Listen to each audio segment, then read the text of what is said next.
Nossa reflexão. Romanos capítulo 8, a partir do verso 1, vamos ler alguns versos.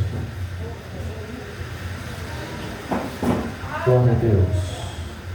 Quem achou diz amém? Amém. Portanto, agora, nenhuma condenação há para os que estão em Cristo Jesus, que não anda segundo a carne, mas segundo o Espírito. Porque a lei do Espírito de vida em Cristo Jesus me livrou da lei do pecado e da morte, porquanto o que era impossível à lei, visto como estava enferma pela carne, Deus, enviando o seu Filho em semelhança da carne do pecado, pelo pecado condenou o pecado na carne, para que a justiça da lei se cumprisse em nós, que não andamos segundo a carne, mas segundo o Espírito. Porque os que são segundo a carne inclinam-se para as coisas da carne, mas os que segundo o Espírito para as coisas do Espírito. Porque a inclinação da carne é morte, mas a inclinação do Espírito é vida e paz. Portanto, a inclinação da carne é inimizade contra Deus, pois não é sujeita à lei de Deus, nem verdade pode ser. Portanto, os que estão na carne não podem agradar a Deus. Vós, porém, não estáis na carne, mas no Espírito, se é que o Espírito de Cristo habita em vós. Mas se alguém não tem o Espírito de Cristo, este tal não é dele. Amém? Pai que está nos céus, na tua presença estamos, Senhor, e iremos continuar. Nos traz uma palavra que sirva de edificação, de mudança para nossas vidas, para que possamos entender o teu plano de salvação em nossas almas. Glorifica o teu nome nessa noite, Senhor. Faz uma grande obra em nossas vidas. Envergonha os inimigos de Deus. Tudo é para a glória do teu nome. Amém. Glória a Deus. Quero dar o melhor de mim. Quero oferecer sacrifício de louvor. Quero ser bem mais do que já sou, adorador por excelência, me tocar. Eu não vou me recordar como vai acontecer. Eu só quero te exaltar, ela é a razão do meu viver. Eu não posso me calar, em adoração e meu bem-viver. Adorador por excelência.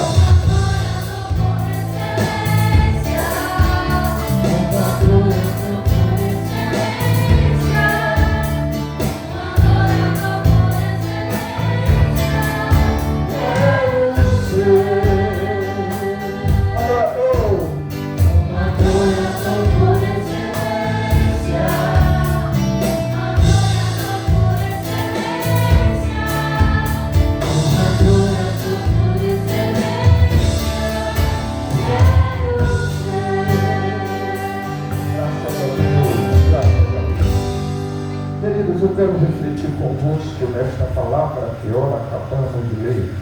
Uma palavra bem conhecida, mas de muita importância para a Igreja de Deus, mesmo que eu venha lhe lembrar do que está escrito, é porque nós precisamos no dia a dia estar lembrando do que foi deixado escrito para a nossa edificação. Esse texto, todos sabem que foi escrito pelo apóstolo Paulo com o objetivo de que nós, que já somos filhos de Deus, entendessem que não basta ser filho, precisaríamos manter essa identidade de filho, crescer como filho, se fortalecer, se estruturar como filho. O apóstolo Paulo entra instruindo aos romanos, tanto no capítulo 7 como no capítulo 8, sobre como estávamos antes de Cristo, o que pesava sobre nós, o que regia sobre as nossas vidas. Nós estávamos mortos em nossos delitos e pecados, sentenciados à condenação eterna, simplesmente porque nós herdamos a natureza pecaminosa. Nós fomos formados em iniquidade, como disse Davi, e em pecado me concebeu a minha mãe. Essa expressão de Davi é expressando que nós nascemos trazendo consigo a sentença, a maldição do pecado. E o apóstolo Paulo escreve aos romanos que mesmo depois que você se entrega para Cristo, você de forma voluntária ouve a mensagem de salvação, e você agora quer se tornar um filho de Deus, você quer se libertar da maldição do pecado, mesmo depois que você, de livre e espontânea vontade, decide estar ao lado de Cristo, você ainda enfrenta uma guerra para você de fato se estabelecer filho ou filha de Deus, e nesta batalha você também pode perder.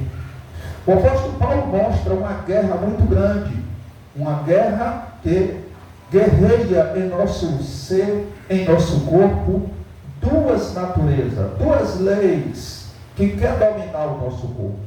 E aquela que dominar o nosso corpo, dessa nos tornaremos escravos. Se a lei do pecado nos tornamos escravos para a morte, se a lei do Espírito nos tornamos servos para a vida eterna. E nesse interim de batalhas que nós passamos para decidir de quem somos filhos, quem iremos representar aqui na terra com a nossa natureza, com nossas atitudes, com o nosso pensar, com o nosso desejar, com o nosso sentir. No período que nós estamos lutando, é um período decisivo em nossas vidas. O apóstolo Paulo, escrevendo esta carta, ele lança essa última frase, depois de expressar essa batalha que nós enfrentamos, ele diz: portanto agora, nenhuma condenação há para os que estão em Cristo Jesus. Uma das coisas que eu preciso aprender, que quando o apóstolo se refere às pessoas que estão em Cristo, é alguém que nasceu de novo.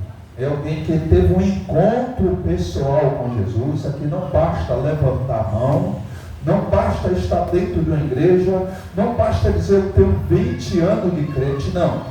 Os que estão em Cristo aqui, que nenhuma condenação há, é aqueles que de fato teve um encontro verdadeiro com Jesus, a ponto desta pessoa nascer da água e do Espírito, nascer da palavra, nascer uma nova criatura.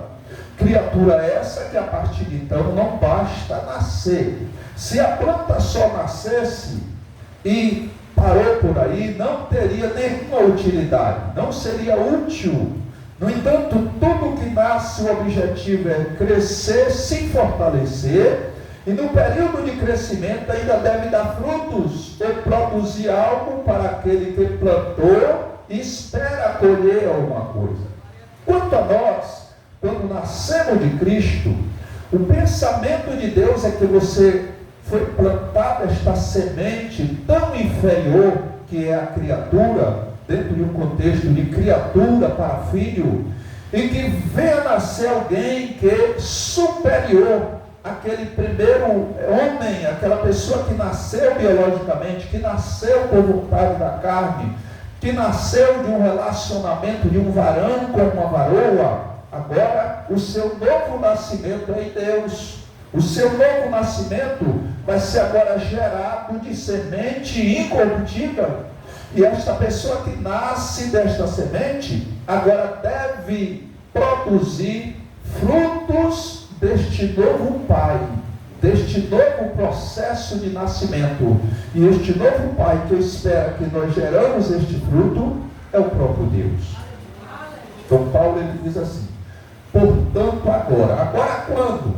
Quando nós aceitamos a Jesus, quando nós de fato nos entregamos a Ele, quando nós começamos a nascer, agora nenhuma condenação. Que condenação? Toda maldição que o pecado agregou para plantar em nossas vidas, toda maldição que o pecado trouxe sobre nós, quando nós estamos em Cristo, nós agora estamos absorvidos, livres dessa maldição. Que maldição? Uma das primeiras maldições que o pecado trouxe foi o afastamento de Deus. Quando a pessoa se encontra com Cristo, essa pessoa terá novamente acesso a Deus. Esta pessoa recupera a parede de separação entre esta pessoa e Deus. Quando esta pessoa se encontra com Cristo, esta parede cai e esta pessoa tem novo acesso ao Senhor, pelo novo nascimento, pelo novo caminho aberto pelo próprio Cristo com a sua carne, para que o homem que estava afastado de Deus, separado de Deus, agora ele venha ter novo acesso a Deus, através deles apenas está em Cristo Jesus. O pecado, quando trouxe separação do homem com Deus, é porque foi criada uma barreira chamada pecado. Mas quando o homem nós que estávamos debaixo da maldição do pecado, nos encontramos com Cristo, agora aquela barreira, o pecado ele cai, o pecado é desfeito, os poderes do pecado sobre a nossa vida, a autoridade e a sentença do pecado, nós somos absorvidos dela. Ela agora não tem mais efeito sobre as nossas vidas, porque nós agora estamos em Cristo, nascemos de novo, e agora nós temos o Espírito Santo que começa a gerar em nós essa nova criatura. A função do Espírito não é só tentar fazermos nascer, mas fazermos nascer, gerar, fortalecer e fazer esta pessoa, além de crescer, se fortalecer em Deus.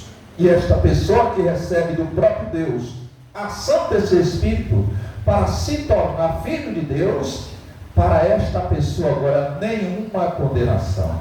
A morte, o pecado, o diabo não pode mais tirar, sentenciar esta pessoa. Esta pessoa pode até sofrer acusação de forma ilegal, que o diabo trabalha também deste fator de ilegalidade, e esta pessoa pode até sofrer, mas a ação do Espírito Santo na vida desta pessoa tem capacidade de eliminar qualquer espécie de acusação que venha para a vida desta pessoa. E o Espírito que está ali, não apenas para fazer nascer, fazer crescer e se estruturar, o Espírito também está apto para desfazer, como uma planta que você planta e você tem que aplicar inseticidas, venenos para combater as pragas. Você tem que cuidar, regar, estercar. O Espírito Santo agora ele tem cuidado de estar trabalhando em nossas vidas para que aquela planta que estava plantada em uma terra sujeita a morrer logo e perecer, agora o Espírito começa a colocar nova tubagem naquela planta, regar com uma espécie de água diferente, aquela plantinha que nasce daquela planta, aquela planta velha, aquela planta que representa o velho homem, aquela plantinha que nasce dentro daquela planta velha, ela agora precisa de nova alimentação. Ela precisa agora de colocar esterco diferente, não é o mesmo. A água, estou falando do Espírito, não estou falando do corpo, não é? Então aquela planta agora vai ser cuidada. Mas se o agricultor, ele não tiver cuidado com aquela planta, ela vai morrer. Mas o Espírito que cuida daquela planta, ele não vai dar o material, a alimentação, a água no momento inadequado, porque ele sabe perfeitamente o que aquela planta precisa para que ela cresça e se estruture. Agora escute uma coisa. toda esta alimentação que esta pequena planta chamada nova criatura recebe do Espírito, não é Deus que dá. Deus dá, mas o homem tem que buscar esta alimentação. É como se Deus dissesse assim: ó, o pão está aqui, se alimenta dela. A água da vida está aqui, bebe dela. Desta alimentação ao Espírito, para que ele possa preparar essa planta que o lavrador está lá na expectativa para colher os frutos, mas se ela não se alimenta, se ela não é regada, ela não vai produzir os frutos desejados ao agricultor. E a Bíblia diz que toda árvore que não dá bom fruto faz o quê? Corre. Querido, aqui fala de não apenas estar dentro de uma igreja dizendo eu sou crente, eu sou filho de Deus, mas esse texto fala para nós estarmos observando o tipo de fruto que nós estamos dando, para que não sejamos iludidos. O tipo de fruto, se o nosso fruto ele condiz com o amor de Deus, condiz com a justiça de Deus, condiz com a bondade de Deus, condiz com as verdades de Deus. O nosso fruto tem que estar mais ou menos parecido com os frutos de Deus. E quando ele diz, portanto, agora nenhuma condenação há, é porque tudo que pesava não é para todo mundo, não. Tudo que pesava contra a nossa vida de condenação, obra de feitiçaria, maldição, inferno, né?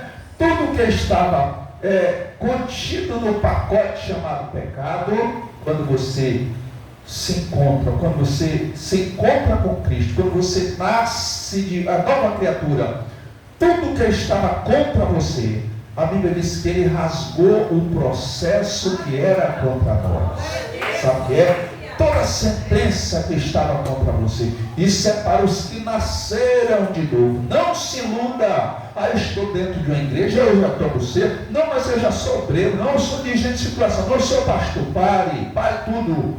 É para aqueles que nasceram da água e do Espírito, para aqueles que agora possam se avaliar e dizer assim: será que eu produzo o mesmo fruto do passado? Querido, 3 coisas. Você pode avaliar se você é uma nova criatura ou se você ainda é uma velha criatura. Não importa o tempo de crente que você tem. Não venha para cá dizer eu tenho 20, 30 anos, que não vale.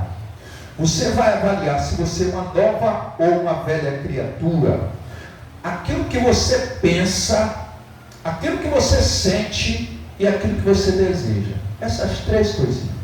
Essas 3 coisinhas terá poder cabal para influenciar em todas as tuas atitudes. Entende? Aquilo que você pensa, aquilo que você sente, aqui estão falando sentimento, e aquilo que você deseja, ligado àquilo que você, na sua vontade. Essas 3 coisinhas, ela define, ela influencia, ela determina em todas as tuas obras. E é aí que você vê se você ainda é uma nova criatura, ou se você já é uma nova criatura, ou se você é uma velha criatura. Quantas vezes o crente está aqui, mas o crente gosta ainda de música mundana, e tem prazer. Os que nascem de Deus, a Bíblia diz que ele tem prazer na lei do Senhor. Não é ler a Bíblia forçado, não. Não é ler a Bíblia porque alguém mandou você ler, não tem que ler, não. Tem prazer na lei do... Quem é que gera prazer na lei do Senhor na vida do crente? Pelo hábito. O hábito nos leva a gente a ficar viciado. Espírito, alma e corpo, ela tem hábito vicioso. No entanto, é o Espírito que faz com que sintamos prazer na lei do Senhor.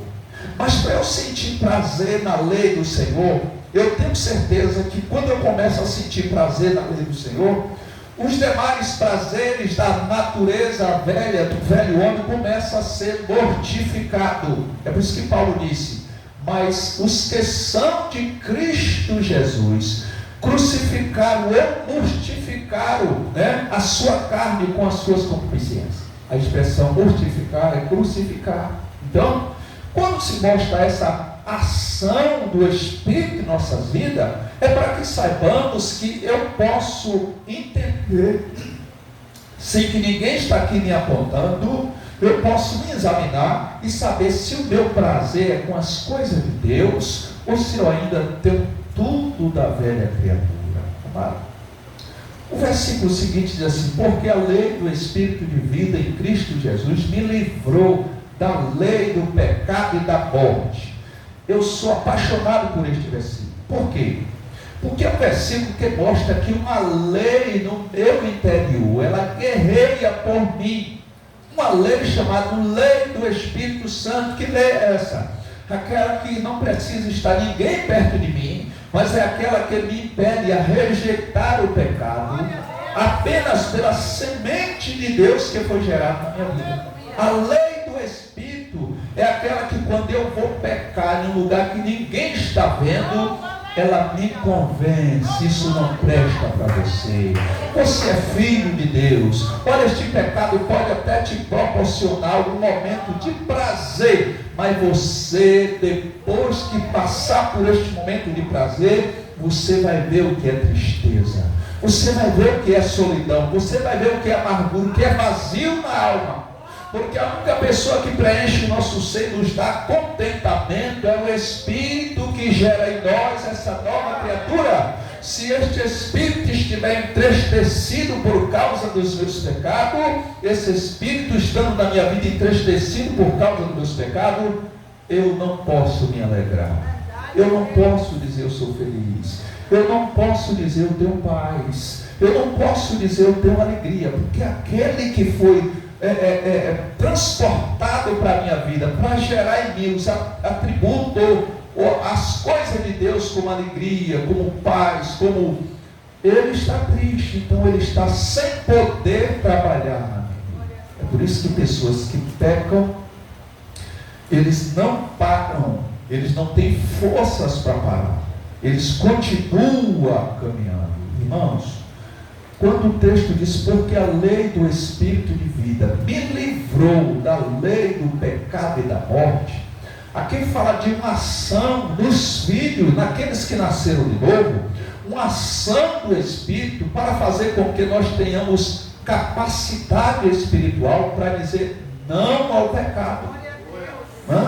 Mas quando eu resisto a esta lei do Espírito, que não é acusação, o Espírito convence, quando eu continuo resistindo a esta lei se torna inoperante na minha vida. Essa lei perde o sentido na minha vida. Ela não tem mais força de dizer não, de dizer está errada, porque a sua expressão, quando a lei do Espírito me diz assim, está errado, ela vem com um sentimento de convenção. Aquele sentimento de dizer: isso não é de Deus, isso fere a santidade de Deus, entende? Mas eu não posso adquirir essa postura ou esta rejeição de forma religiosa. Não, eu não posso apenas de forma religiosa fugir do pecado. Eu vou para o inferno do mesmo jeito. Lembra daquele que João Batista pregava? Arrependei-vos, porque e não pressumais de vós mesmos, dizendo tem por pai Abraão, porque eles estavam com arrependimento apenas religioso. E João chama raça de víbora. Quem foi que vos induziu a fugir da ira vindoura? Vai produzir fruto digno de arrependimento. E João começa a dar uma instrução mostrando que por muitas vezes nós atentamos para o lado religioso da coisa, mas que não chega no monte palpável, como diz Esaú, que ele chorou, mas ele não teve espaço para o arrependimento. Então para Deus não serve. É por isso que de forma consciente, não religiosa, espiritual, entendemos que existe um ser em nossas vidas chamado Espírito Santo, e a função deste Espírito é permear a sua lei em nosso entendimento, para que quando nos deparamos com aquilo que fere a santidade de Deus, que entristece a lei, essa lei que não é uma lei escrita, ela chegue ao nosso ser e nos leve a dizer não, aquilo também que Deus diz não, abraçar o que Deus abraça, rejeitar o que Deus rejeita. Só a lei do Espírito de vida que alcance os corações para que tenhamos força de dizer não às coisas que Deus diz não. Por isso, o apóstolo Paulo diz que agora nenhuma condenação há para os que estão em Cristo Jesus, que não andam segundo a carne, mas segundo o Espírito. Em algumas Bíblias mais atualizadas já não tem mais segundo a carne, segundo o Espírito. Por quê? Porque quem está em Cristo, aqui já é o pacote completo, não é? Se você está em Cristo, a Bíblia já está te vendo como uma pessoa que não anda segundo a carne. Por quê? Porque você é uma pessoa que nasceu de Deus, e agora você nasceu de Deus, você começa a caminhar, você começa a se nutrir, se alimentar, se fortalecer como filho e filha de Deus, e automaticamente você produzirá estes frutos. Querido, quem vai morar no céu de glória? Os filhos de Deus aqui na terra. Quem vai morar lá é os filhos de Deus. Ninguém se ilude. Quem é que vai morar? Aqueles que foram gerados da água e do Espírito. Aqueles que nasceram de novo. Aqueles que a lei do Espírito de vida libertou da lei do pecado e da morte. Não é? Essa lei que impera em nosso ser, independente de onde estivermos, mas ela atua para que sejamos um diferencial em tudo. Digo para os irmãos que quando a Bíblia nos ensina a pensar em coisas boas, coisas puras, louvável, agradável, se há alguma virtude, se há algum louvor, o apóstolo Paulo diz, nisso pensai, porque os pensamentos é um dos caminhos que nos leva a nos distanciar de Deus. Todos que cometeram um ato literal, para construir essa cadeira que está aqui, materializada, alguém primeiro mentalizou ela. Começa pelos pensamentos. E logo existe outra. Olha o que Tiago escreve aqui. Parece que é Tiago que escreve. É Tiago? É Tiago. Olha o que Tiago escreve aqui. Para a nossa reflexão. Ninguém tem. Olha que coisa linda que o Tiago diz aqui. Ninguém sendo tentado diga, de Deus sou tentado. Porque Deus não pode ser tentado pelo mal, ninguém tenta. Mas cada um é tentado quando atraído e engodado pela sua própria concupiscência. 15. Depois havendo a concupiscência dado à luz, depois havendo a concupiscência concebido, dá à luz o pecado. Olha que sequência. E o pecado sendo consumado gera morte. Escute aqui. É uma sequência. Enquanto o pecado ele está tramitando na esfera do pensar, do sentimento e do desejo, não deixa de ser pecado, é pecado. Mas quando se materializa o que eu penso, o que eu desejo, o que eu quero, ali já é um pecado de morte. Entende? Já é a morte. Ali já é um pecado de morte. Então o pecado ele tem uma sequência para que eu chegue lá e execute.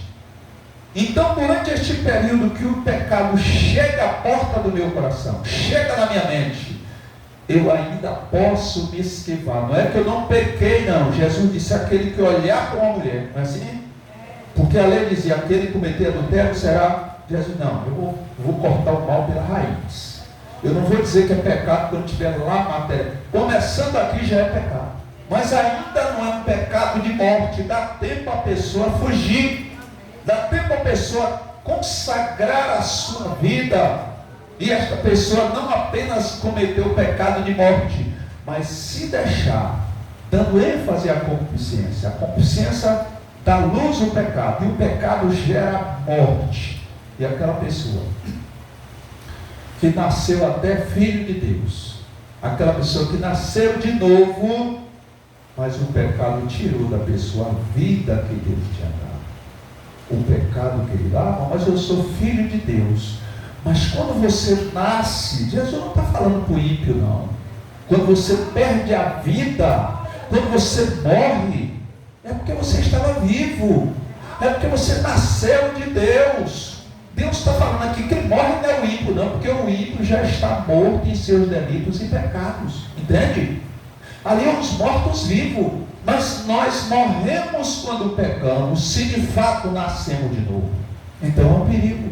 Eu nasci, mas eu não tive consciência que eu deveria manter-me filho, alimentar-me como filho, crescer como filho, me estruturar como filho. Eu nasci uma vez, pronto. O escritor Hebreus, sabendo da nossa fragilidade, ele disse assim, uma palavra muito forte. Ele diz assim: se pecarmos voluntariamente, depois de termos o pleno conhecimento da verdade, é o que ele diz, não resta mais sacrifício para nossos pecados. E o apóstolo Pedro, se não me foge a memória, o apóstolo Pedro diz assim, olha o que Pedro diz aqui. Pedro e João, é João e Pedro. Olha o que o apóstolo Pedro diz assim, ó. Diz assim, ó.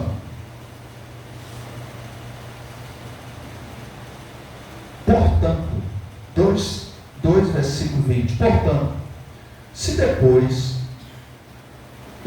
depois de termos escapado da corrupção do mundo, pelo conhecimento do Senhor e Salvador Jesus Cristo, forem outra vez envolvidos nelas e vencido, torna-se o último estado pior do que o primeiro, porque melhor lhe fora não conheceram o caminho da justiça, porque depois de conhecendo, se desviando-se do santo mandamento que lhe fora dado. Deste modo, sobreveio-lhe por um verdadeiro provérbio que diz: o cão voltou ao seu próprio vômito, e a porca lavada ao esponjador da lã. Você entendeu? Depois de conhecermos, depois de ter nascido de Deus, irmão, isso aqui é muito forte, entende?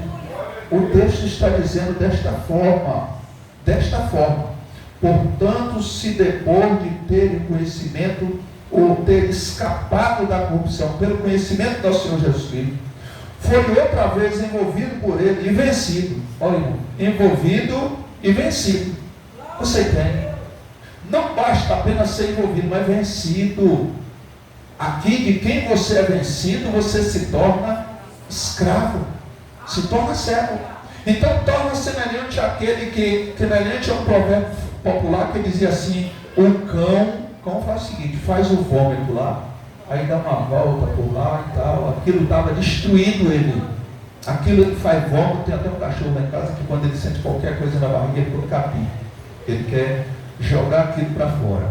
Aí dá uma volta, se esquece do mal que aquilo estava ali fazendo e ingere de novo. Entende?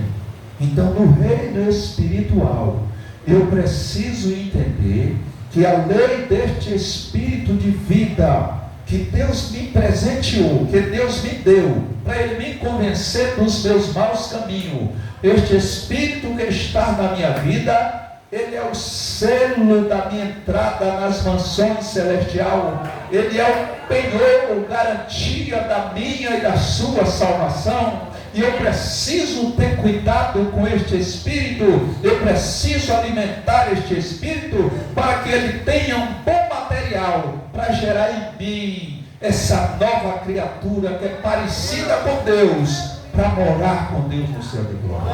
Portanto, se eu não tiver essa consciência, eu vou viver uma vida religiosa. Eu já estou na igreja mesmo, já sou membro da igreja. Não pensamos desta forma. Nós fomos criatura que recebemos o endosso, filho por adoção, gerada pelo Espírito, para sermos novas criaturas em Cristo Jesus. E sendo esta nova criatura, nós precisamos manter esta criatura viva. A velha criatura não vai morar no céu, querido. O que nós estamos pregando aqui não é bens financeiros. A velha criatura, ela não vai morar no céu. A Bíblia chega a dizer que carne e sangue não vai entrar no reino do céu. A Bíblia chega a dizer que só quem vai morar no céu é aquele que nascer de novo. Jesus diz a Nicodemos: olha, aquele que não nascer da água do Espírito nem entra e nem pode ver. Aqui é fazer parte. Nós não entendemos que para ser cidadão de um país aqui nessa terra, de alguns países, você precisa conhecer quantas burocracia. Douglas está saindo cedo porque está com compromisso, ele já tinha que falar. Ele está com compromisso agora. Mas escute, você não sabe a burocracia que é para ser cidadão, vou citar aqui americano. Cidadão americano. Cidadão americano existe critério. Não é o camarada pegar a carteirinha dele, você é cidadão americano agora. Não. E outros países ainda que é muito mais complicado. Existem vários critérios. Se alguém quiser morar em determinados países aqui na Terra, que os benefícios que você irão ter lá, se tiver, é benefício financeiro.